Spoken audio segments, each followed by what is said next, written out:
Ocupação de UTIs para Covid-19 na região metropolitana segue alta. Enquanto isso, flagrantes de aglomeração nas praias de Natal circulam nas redes sociais. Cine volta a ofertar vagas de emprego. Transplante de órgãos cai durante a pandemia. E os cuidados com o retorno das atividades nas academias. Hoje é segunda-feira, 20 de julho de 2020. O TVU Notícias está no ar.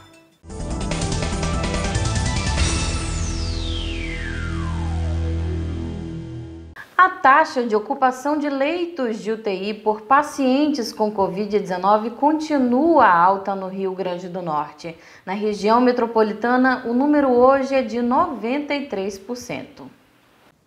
Os indicadores são preocupantes na maioria das regiões de saúde do estado do Rio Grande do Norte. A taxa de ocupação de leitos críticos e clínicos hoje é de 88% em todo o estado. As regiões de saúde mais críticas são a metropolitana, com 93% da taxa de ocupação de leitos, seguida da região de Seridó, com 86%, e por fim, a região de Mossoró, com 83%. No total, são 282 pacientes internados em leitos críticos e 280 em leitos clínicos. Nesse momento, são 6 pacientes na fila aguardando um leito de UTI. Durante a coletiva de imprensa realizada hoje, a subcoordenadora de Vigilância Epidemiológica também atualizou os números da Covid-19 no estado do RN.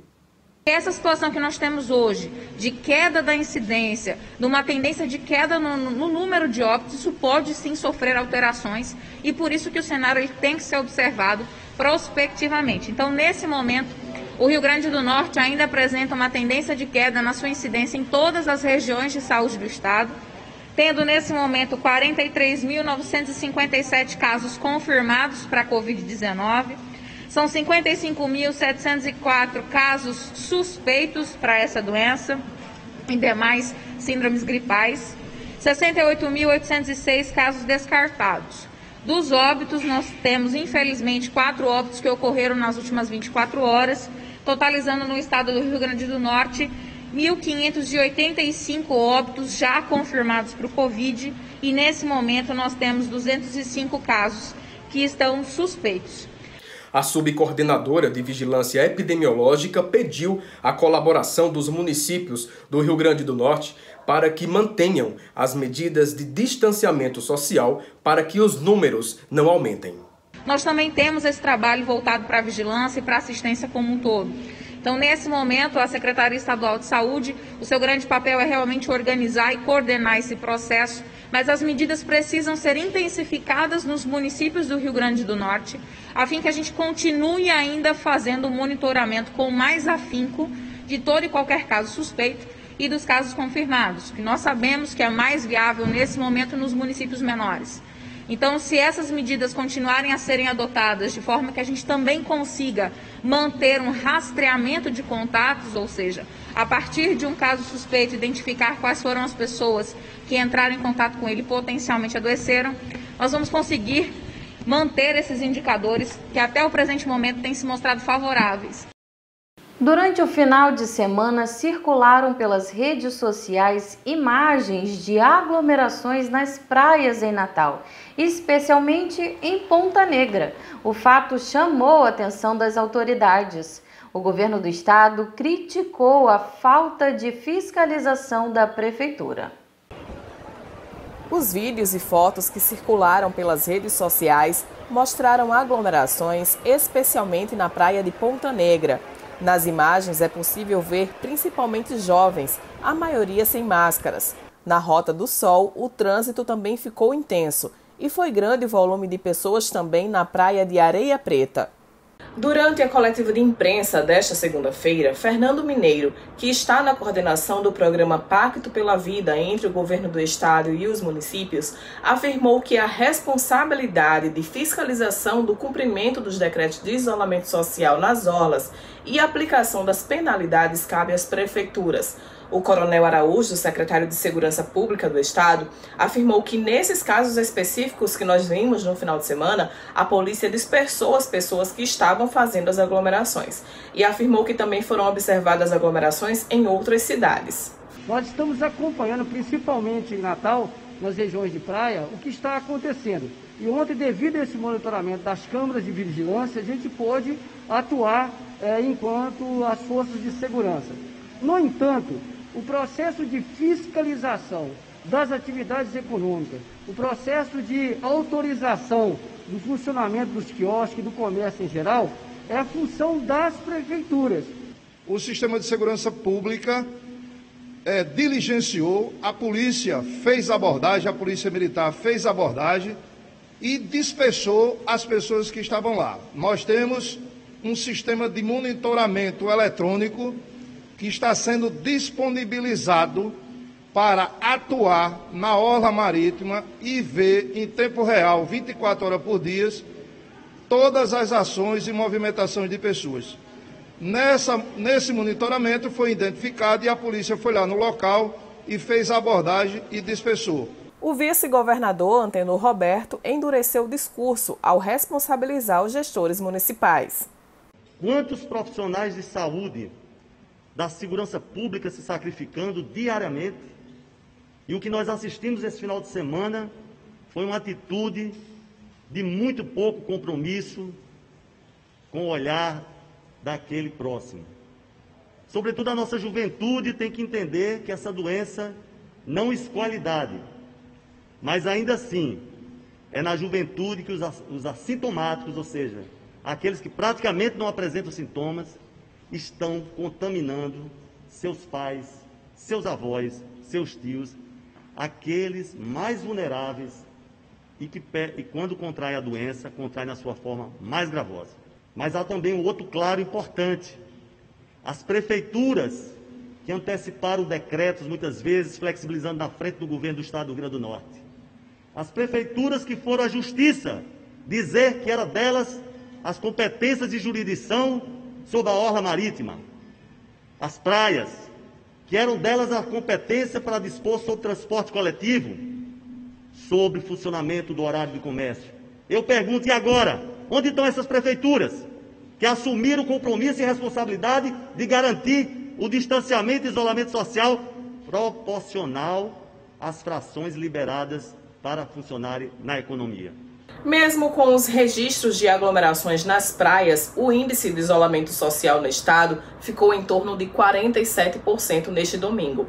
A subcoordenadora de Vigilância Epidemiológica do estado, Alessandra Lucchesi, alertou que o monitoramento, no entanto, não demonstra a inexistência de aglomerações e reforçou que esse comportamento pode significar o retorno dos altos números da doença no Rio Grande do Norte. Segundo os dados que nós temos disponíveis através dos painéis de monitoramento no dia de ontem, que é o que nós conseguimos aferir para o dia de hoje, 47% de distanciamento social. Mas isso não significa dizer que essas pessoas que estão em movimento, elas não estão se aglomerando, que essa é a maior preocupação que nós trouxemos para o dia de hoje. Então não basta apenas nós realmente conseguimos nos manter em casa, mas para as pessoas que precisam estar nas ruas, que respeitem as normas. Nós já falamos sobre isso. É o momento realmente, sim, de retomada das atividades, mas não de relaxamento das medidas de prevenção, porque essa situação que nós temos hoje, de queda da incidência, de uma tendência de queda no número de óbitos, isso pode, sim, sofrer alterações, e por isso que o cenário ele tem que ser observado prospectivamente. O Laboratório de Inovação Tecnológica em Saúde da UFRN realizou coletiva de imprensa hoje para apresentar o panorama da Covid-19 no estado e as perspectivas para o desenvolvimento de uma vacina. A coletiva teve a participação de representantes da Fiocruz, da Secretaria Estadual de Saúde Pública do URN e do LAIS. O vice-presidente de Produção e Inovação em Saúde da Fiocruz, Marco Krieger, por meio de teleconferência, falou que cerca de 300 vacinas estão sendo desenvolvidas no mundo e que a grande maioria está na fase pré-clínica, o que significa que ainda não pode ser testada em humanos. Desse total, apenas 3 vacinas estão em fases mais avançadas para serem testadas na população. A Fiocruz tem contribuído com essa força-tarefa no combate ao novo coronavírus. Uma outra atividade muito importante, também associada à minha área de atuação na Fiocruz, a área de produção e inovação em saúde, é relacionada, então, às iniciativas com as vacinas, né? A gente tem um cenário bastante complexo aí para essas iniciativas. A gente tem uma doença que se sabe muito pouco ainda sobre a doença, né? A gente sabe que precisa acelerar e precisa fazer essa pesquisa e desenvolvimento num tempo que é muito diferente do tempo normal desse tipo de estudo, né? Nós temos que fazer no tempo da pandemia.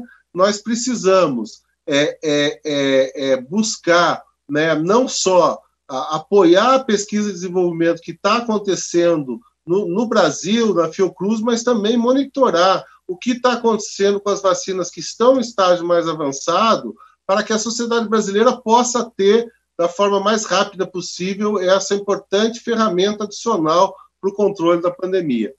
O coordenador do LAIS, Ricardo Valentim, declarou que a UFRN vem atuando em várias iniciativas para o enfrentamento da pandemia do novo coronavírus.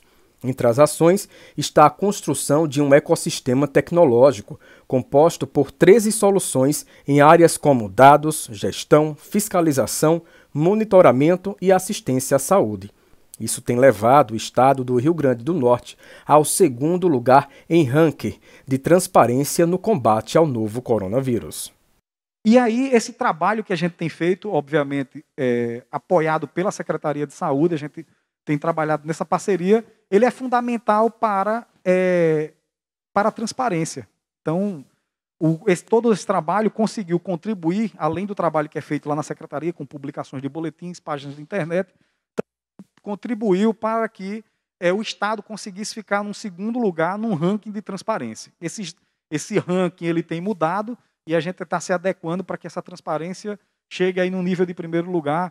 São várias ferramentas, tem um portal que aglutina tudo num único lugar. Então, eu acho que ninguém duvida, por exemplo, da importância da transparência dos dados, principalmente quando se há ameaça, por exemplo, de apagão das informações. Então, publicar esse dado é muito importante porque é uma forma de diálogo direto com a comunidade, com a imprensa, com o poder público, com os órgãos de fiscalização. O Cine do Rio Grande do Norte voltou a ofertar vagas de emprego para contratação de diaristas para serviços domésticos. Jorge Silva tem mais detalhes. As vagas estão disponibilizadas no site empregadabrasil.mte.gov.br. Quem tiver interesse também pode acessar os aplicativos Cine Fácil ou Carteira de Trabalho Digital. A diária dos profissionais em Natal é fixada em R$ 75,00 e o trabalhador ainda tem direito a vale transporte e alimentação. Outro serviço que tinha sido suspenso em decorrência da pandemia e voltou a funcionar foi o atendimento presencial para solicitar seguro-desemprego. O atendimento ocorre apenas com agendamento prévio por meio do telefone 996376168 de segunda a sexta-feira, das 8 da manhã às 6 da tarde. No interior do estado, os agendamentos devem ser realizados pelos telefones 3190-0777 ou 99996-2761. Conversamos com Carla Verusca, subsecretária do Trabalho, que nos trouxe mais detalhes da retomada desses serviços. Nós agora estamos retomando com o Cine esse trabalho de oferecer empregos, né? Nós estamos fazendo esse trabalho com empresas, montamos novamente uma pequena equipe, pois não temos ainda servidores, uma grande maioria de servidores nossos são afastados, então tem, né, problemas, não podem voltar agora, e com a pequena equipe que nós estamos trabalhando por teleatendimento, nós estamos começando a buscar as empresas que queiram oferecer vagas de emprego, que nós acreditamos que isso vai ser um retorno a partir de agora, é o nosso novo normal, mas é o normal que nós temos no início. Transplante de órgãos cai mais de 80% na pandemia e impacta na vida dos pacientes. Júlio Rocha tem mais informações. A pandemia do coronavírus gerou um impacto forte para quem luta pela vida à espera de um transplante de órgãos. De abril a junho desse ano, segundo a Central de Transplantes do Rio Grande do Norte, houve uma queda de 81% de procedimentos em comparação com o mesmo período do ano passado. Ainda segundo a Central, hoje há uma fila de 325 pacientes para transplante de córnea e 226 para transplante de rins. A coordenadora da Central, Rogéria Medeiros, explica os motivos da diminuição do procedimento. Houve uma redução significativa nesse trimestre, de abril a junho, uma redução importante no número de doações de órgãos no nosso estado. Isso se deu pela pandemia, porque houve uma redução do número de possíveis doadores e também pelo número aumentado, elevado de recusas das famílias. Os motivos são vários. Imagine você receber a notícia que um familiar seu sofreu um acidente ou teve um AVC súbito, foi para o hospital e está em diagnóstico de morte encefálica. E aí vem uma equipe lhe abordar sobre doação de órgãos. São decisões muito sérias num momento muito muito frágil, num momento muito delicado. E isso leva a um número grande de recusas das famílias.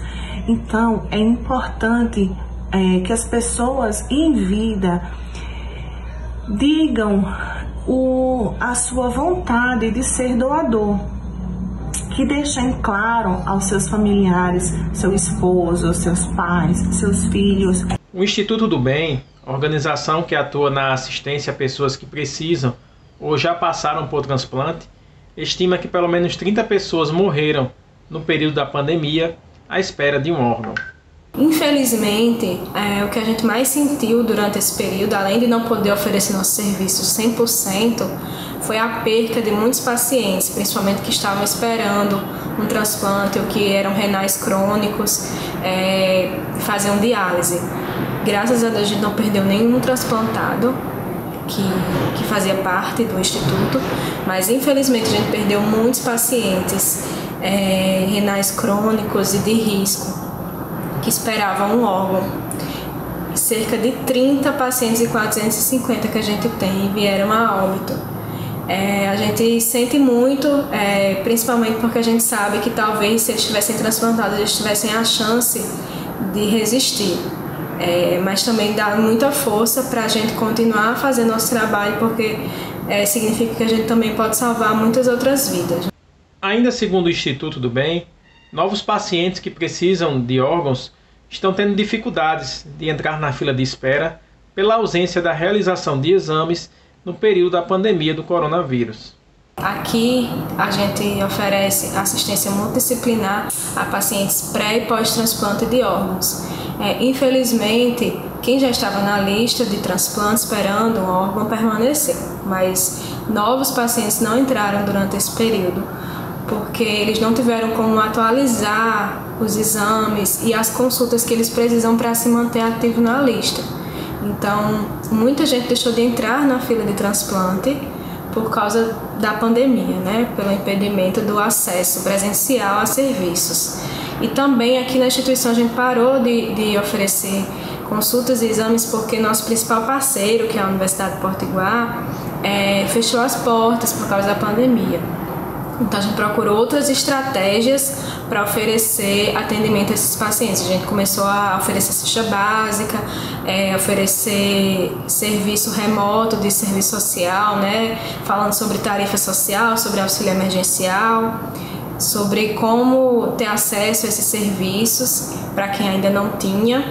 E a gente passou a distribuir cestas básicas em domicílio também. O diagnóstico do autismo é ainda mais difícil em meninas. Além de fatores genéticos, questões sociais dificultam nessa percepção. E esse diagnóstico tardio pode impedir o acesso ao tratamento adequado.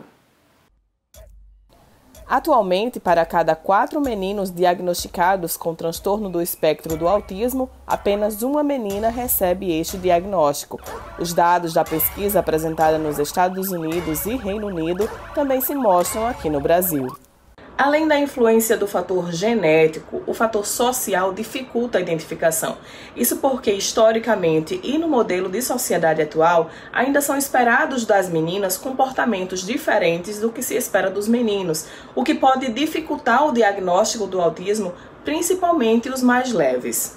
Em relação ao autismo entre meninos e meninas, existe sim uma diferença, até mesmo por fatores genéticos, fatores comportamentais e até mesmo fisiológicos. Então, o autismo ele se manifesta de formas diferentes e muitas vezes ele acaba sendo mascarado em meninas por elas não apresentarem todos os sinais que são vistos no autismo no menino. Então, isso acaba sendo bastante comum também. A psicóloga ressalta que o diagnóstico tardio pode impedir o acesso ao tratamento adequado que proporcione mais qualidade de vida. Ela aponta alguns sinais que podem servir de alerta. Pelos sinais do autismo se manifestar de uma forma diferente nas meninas, de uma forma mais sutil, às vezes não fica evidente. Porque a menina tem um interesse social muito maior que o menino. Então, acaba passando tudo despercebido. Então, fiquem atentos, pais, cuidadores. Se a filha de vocês, ela é um pouco mais retraída, apresenta comportamentos repetitivos e restritivos, atraso na linguagem, dificuldade na comunicação, fiquem atentos, procurem um profissional adequado, que assim vocês vão ter a intervenção adequada e a sua filha vai ter mais qualidade de vida. As academias de ginástica estavam fechadas desde o mês de março, quando os primeiros decretos de isolamento social e fechamento do comércio foram publicados. A reabertura destes locais aconteceu no dia 14 desse mês, seguindo o que foi estabelecido no Plano de Retomada Econômica do Rio Grande do Norte. Mas, mesmo com todos os protocolos de segurança respeitados, quem frequenta as academias deve se manter alerta. Todo cuidado é pouco. A prática da atividade física é indicada para a manutenção da saúde do corpo e da mente, além de manter o sistema imunológico fortalecido, fazendo com que o corpo tenha respostas rápidas contra os organismos invasores. Desde o mês de março, o Brasil luta contra o novo coronavírus, que tem transmissão eminentemente pela via respiratória. Foi através da atividade, principalmente da corrida, que eu consegui equacionar, equilibrar melhor minha mente. Então, assim, eu aprendi a cuidar melhor da minha mente através da atividade física. Então, acima de corpo, acima de qualquer situação, é aqui. Então, assim, é por isso que hoje eu nunca não posso até parar, ter dificuldade para fazer um dia, mas no outro dia eu volto, porque ela é fundamental. As pessoas estão próximas, estão a distância, né, de aproximadamente 1 metro a 1,5 metro, e ao falar, ao tossir, espirrar, para gotículas que saem da secreção, como secreções respiratórias, elas podem atingir uma pessoa suscetível e haver infecção. Por causa do distanciamento social, eram poucas as alternativas para a prática de exercícios físicos. Então, quem quis manter a forma durante a quarentena teve que se adaptar aos treinos à distância. O início foi bem assim, a gente ficou meio atordoado, não sabia bem o que fazer, como é que eu ia treinar. Acho que eu fiquei tão assustada que nem me toquei que podia descer no estacionamento, dar uma caminhada. Né, a Go Runners, eu faço parte dessa assessoria de corrida, e eles começaram a abrir links no Zoom para fazer um treino com a gente. Então a gente fazia um treino, aí eu disse, poxa, por que não, né? Iniciei pelo Instagram, depois fiquei observando e consegui fazer o treino com eles pelo Zoom. Então toda terça, quinta e sábado, às 6 horas da manhã, fazia os treinos. Às vezes eu não conseguia acordar, né, de 6 horas. Então eu assistia a gravação, assistia alguma coisa no Instagram, assistia o treino anterior. Mas os caras sempre estavam lá, sempre tinha uma turma lá que foi fidedigna. todas 6 horas da manhã o pessoal tava lá, então isso anima pra caramba, né? Desde os primeiros decretos divulgados pelo Estado, os espaços para a prática da atividade física foram limitados, já que as academias precisaram fechar as suas portas. Agora, com a reabertura, os proprietários e profissionais de educação física precisam tomar todos os cuidados para evitar a contaminação pelo novo coronavírus. Os proprietários devem limitar o número de pessoas dentro dos locais fechados, né? Deixar um ambiente que esteja ventilado, que não esteja ligado ao ar-condicionado, então com ventilação natural, com luz solar, se for durante o dia, para que a própria ventilação faça com que a circulação do ar leve esses vírus que possam ser lançados no ambiente. Tem que ter muita higienização dos aparelhos, né, das máquinas. Então, os professores de educação física, eles devem estar muito cientes em relação a essa questão de transmissão e contribuir para que diminua os riscos dos alunos. Então, utilizando máscaras, né, evitando falar muito próximo, orientando para que haja desaglomeração, que as pessoas não fiquem próximas, conversando, que ao uma pessoa sair de um aparelho e ir a segunda, né, que oriente que seja higienizado, que não fique muito próximos, e assim vai evitando o contágio entre as pessoas. Não só os profissionais que trabalham nas academias precisam tomar todos os cuidados possíveis, mas os alunos também precisam ter essa preocupação. Nos treinos na academia, quando eu vou treinar, eu já troco de roupa, eu tenho uma bolsinha, então eu já coloco tudo que eu vou precisar nessa bolsinha. A água também, ela já vem acoplada, eu já coloco ela ali comigo. Daí eu já chego lá no horário exato que foi marcado e passo, né, pelo jato, depois chego no meu quadrante, na esteira eu não preciso em si ficar tocando demais, então toco, ela já está higienizada, então vou de máscara, claro, em nenhum momento eu tiro a máscara, nenhum momento, a não ser que se eu precisar beber um pouco de água da minha garrafa. Chego em casa, é que eu tiro a máscara, passo o álcool na mão, o tênis eu já deixo do lado de fora, já passo a minha água sanitária com coisa na sola e deixo ali do lado de fora e já chego e vou direto pro banheiro, eu tomar banho, lavar cabelo. De acordo com os dados oficiais divulgados pelo governo do estado, o número de novos casos está em queda no Rio Grande do Norte. Mas o médico infectologista Igor Thiago alerta: os cuidados contra a Covid-19 devem continuar. À medida que vai ser liberando as atividades econômicas, inclusive as atividades para exercícios físicos em academias, locais fechados, há uma tendência de maior aglomeração de pessoas que não se viam por algum tempo vão se reencontrar e vão ficar próximas, então há uma maior possibilidade de contágio dessas pessoas e, consequentemente, pode haver um maior número de casos, né, de pessoas que são infectadas, que vão ter quadros leves na maioria das vezes, mas que podem levar a quadros mais graves que vão precisar de internação.